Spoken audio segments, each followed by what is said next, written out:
Welcome back, everybody, to this week's episode of Mocktail Minutes. This is Brianna flying solo today because Bailey is on her honeymoon. And you guys could probably already tell that it was me because clearly I don't do the intro very often. But today I'm going to bring you guys kind of a short and sweet episode on something that I feel like has become kind of a trend lately. And of course, with every trend, I feel like I'm seeing so many things on social media that's either like, this is the most life-altering thing you'll ever do, or this is the most dumbest thing. Don't believe the hype because whatever, right? So today I'm going to be talking to you about weighted vests. I personally am a fan of it, so let's just throw that out there. I think you guys know that already. Bailey and I have talked about it. But weighted vests have become really popular. I will say it's not a new thing. I feel like trends come and go. This was probably a trend like in the 80s, I feel like was maybe the last time that we kind of saw it, but neither here nor there. Weighted vests have become a trend again. And so I will say that walking with a weighted vest can be particularly beneficial for women. Not that it can't be for men, but for women to help with strength, bone health, metabolism to an extent, endurance to an extent, right? It all depends. So, number one, the major thing is that it's going to help improve bone health. So, women, especially postmenopausal, face higher risks for osteoporosis due to the decline in estrogen. But women really start to be at risk for osteoporosis starting around 35, because that's when we start to see a decrease in bone mineral density. So 35 is, for what a lot of people would consider, much sooner than menopause. So this is really something that anyone can benefit from.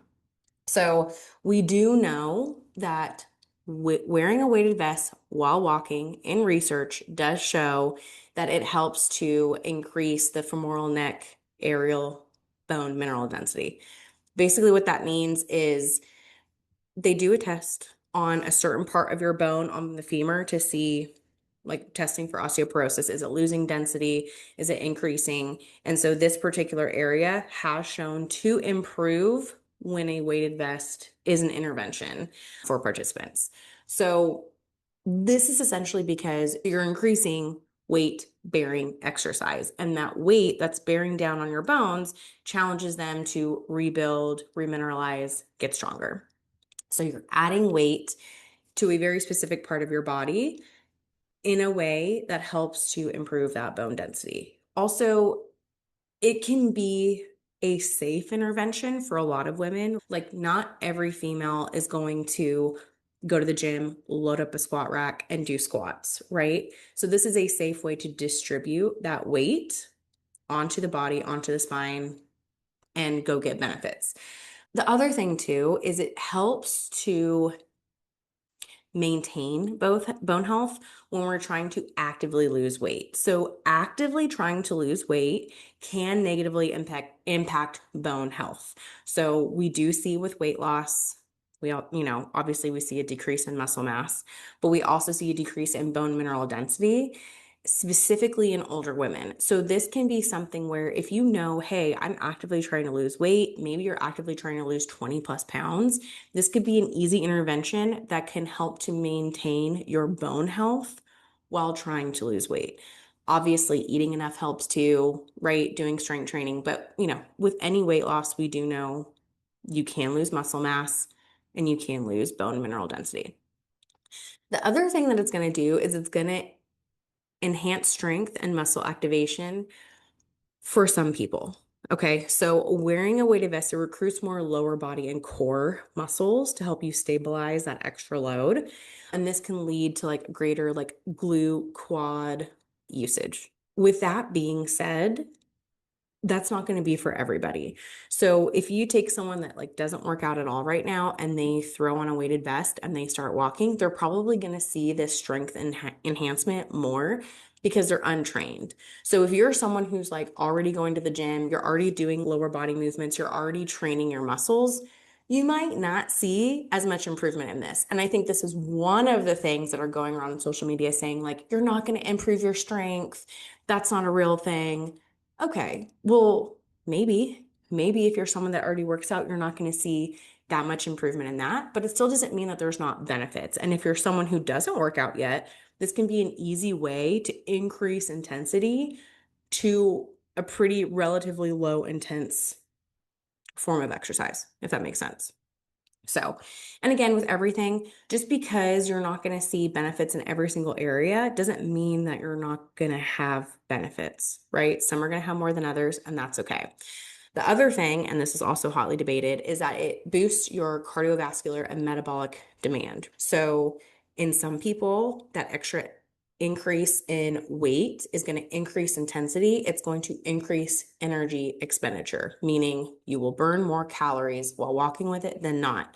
Again, it depends. If you're someone who already does a decent amount of cardio, maybe you jog, maybe you run, maybe you cycle, maybe you already walk often, it might not increase cardiovascular and metabolic demand. Okay. It might not, because you're already a trained individual.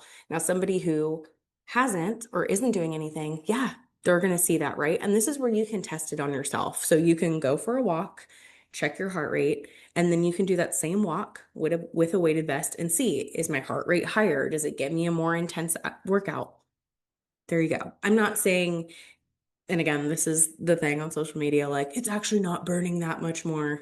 It might be negligible for some people, but for others, maybe not. And also, like for me, particularly, I use it to increase the intensity of a workout. I can go take a walk, especially like on a treadmill.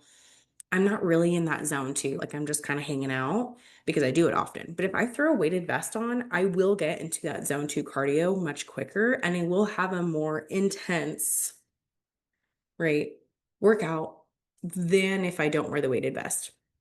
So for me, I know if I want to do more zone 2 or if I want to get to a higher heart rate, less period of time, or I don't want to increase like cardio, like I don't want to go for a run or I want to cycle, I just want to walk, but having an increased heart rate, it works. So again, this is highly individualized. So sometimes it'll raise your heart rate, sometimes it won't. But this is useful if you are trying to get into a different heart rate zone. The other thing is it can really help with balance, posture, and core stability. So I kind of mentioned already that like it distributes weight over the spine, but it distributes it evenly. And this is the difference between like carrying dumbbells when you walk or like ankle or wrist weights. That is not really the same. You're not loading it up evenly. This is loading it. Again, it's over your spine. It's even, you're helping with your balance, your posture, and you're going to be utilizing those core muscles for stability. Again, if you're someone with like rock hard abs, maybe you don't need it for stability. But in general, you're probably going to be recruiting more of those muscles. So, lastly, and I think this is the key thing to take away, is it's convenient and it's accessible. This is something I talk about all the time with clients. Like, what is a life hack? What can you add to your routine that is simple, easy, accessible, not a lot more work, whatever? It is easy. You can put a weighted vest on and you're going to increase the intensity of a walk. You're going to increase the load on your spine. So it's not that hard, right? You're not having to go to the gym. You're not having to buy extra equipment other than buying the vest. You can just slap it on and go. The other thing too is you can adjust as needed. So a lot of vests will have like removable weights, making progression easy, more gradual, more safe. So it is recommended to start light. I would say 5 to 10% of your body weight. If you are a well-trained individual, you'll probably be able to get away with more. But the idea is to start slow. So 5 to 10% of body weight, see how you feel. So a simple hack to increase intensity or increase load in something that you may be already doing. It can be a safe intervention that you can introduce relatively quickly, just being mindful of how heavy is my weighted vest. But all in all, I kind of like this hype. Like, I kind of like the hype. Again, it's easy, it's accessible. It has been researched to help with specifically bone mineral density, which is something that is so important for women, especially as we age. we are at such a higher risk of osteoporosis. Now add in maybe all the years of chronic dieting, or maybe you have been under eating. Add in, have you been taking certain oral contraceptives that might be kind of depleting bone mineral density? Have you maybe not prioritized certain minerals over your life? Does it run in your family? It's a hack that you can add in to get a lot of benefit. And again, maybe you're not increasing a ton of calorie burn or improving your cardiovascular health as much as some people are hyping it up, but it all depends. What is your baseline? Where are you at right now? All in all, I think everybody can benefit from it. It's not one of those things that's going to be hurting you. And even if you don't get the highest benefit that you can, you're still benefiting. So, just some tips on if you're, again, thinking about a weighted vest, start light, 5 to 10% of your body weight. I would try to get a vest that you can change out the weights just because long term it's probably going to save you a little bit of money, and you can always modify if needed. Like, let's say you think, oh, 10 pounds or 10% is going to be great, and then you get it and it's not feeling as comfortable. Okay, you're able to drop it down and adjust. The other thing is to make sure that it fits correctly. So they should be snug and they shouldn't be bouncing around when you're walking. Like, it should be snug. The other thing would be to use good like walking posture and then walking shoes. So we don't want to increase joint stress. Make sure you have good walking shoes. Don't do what I've done and wear like Birkenstocks while walking with it. Wear good shoes. That's just good. That's just a good recommendation for anyone who like walks. And then build up your duration and intensity gradually to help reduce any sort of like hip, knee, or lower back strain. Again, how trained are you? If you're new to this, we don't need to be like coming out the gate running. Listen to your body, allow yourself to gradually build up intensity. And then, of course, watch out for any past injuries. If you have a neck or a shoulder or a knee injury or a hip injury, make sure you clear it through your doctor or your physical therapist. We want to make sure that we are improving and helping any past injuries and we're not exacerbating any issues, right? And that's the same with any workout. You don't just want to go into a workout and hurt a past injury. There's so many out there. Read the reviews, get an adjustable one, read the sizing, that sort of thing. Also, I didn't even share my mocktail.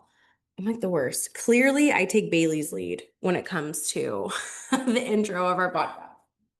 But I am doing these new, I don't even know if they're new, but they're new in my grocery store. They're called Salud, like cheers to health. And it is an electrolyte. So it has potassium, magnesium, and sodium in it, but it also has elderberry, which has been really helpful for me because I've been fighting something. I don't know if it's a cold. I don't know if it's allergies. I don't know what it is, but I'm convinced that's why my HRV has been so low. I text Bailey and I was like, duh, that's why it's low. I've been fighting sickness, even though it was low prior to that, but it's just what I'm blaming it on right now. Anyways, hopefully this has been helpful. Both Bailey and I will be back next week with a brand new episode chatting about something interesting. If you guys, we're kind of heading towards the end of the year, things get a little bit hectic. If there's certain things that you guys have questions about or want to hear about, even if it's a repeat of something we've done, send us a DM over at Mocktail Minutes on Instagram and we'll make sure that we get something up for you. All right, guys, have a good one. Bye.